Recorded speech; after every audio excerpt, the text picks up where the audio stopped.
এই সিরিজের সেকেন্ড বই হচ্ছে নবরত্ন। মেইনলি এই বইগুলো গোয়েন্দা কাহিনীর উপরেই লেখা। বইটাতে খুন, গুপ্তধন, কিংবদন্তি সব কিছুরই একটা আস্বাদ পেয়ে যাবেন। দামও বেশ হাতের নাগালেই আছে, 350 টাকা মাত্র। একবার করে একটু দেখবেন।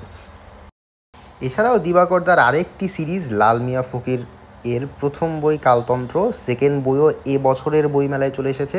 কালতন্ত্রের মূল কাহিনী হচ্ছে এক দম্পতি অশরীরী আত্মার কবলে পড়ে এবং পরবর্তীতে তাকে যিনি বাঁচান তিনি ছিলেন মেইনলি লাল মিয়া ফকির বংশের, এবং এই লাল মিয়া ফকিরের কেরামতি নিয়েই মেইনলি বইটা লেখা। এই বইয়ের সেকেন্ড অংশ অর্থাৎ অমানিসী, এই বইটি এবারের বইমেলায় প্রথম এসেছে বেশ কদিন আগে। এই বইটিতেও লাল মিয়া ফকিরের বেশ কিছু কেরামতি এবং বেশ কিছু ঘটনার কথা উল্লেখ করা আছে, এবং পুরো ঘটনাটা আসলে ঘটেছে ত্রিজল নামক একটা জায়গাতে।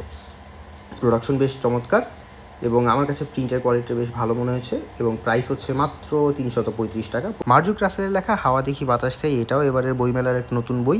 বইমেলায় আরেকটি নতুন বই আছে, সিরিজ বলা যেতে পারে, কফি সিরিজ নামে খ্যাত। এই সিরিজে টোটাল 5টি বই আছে।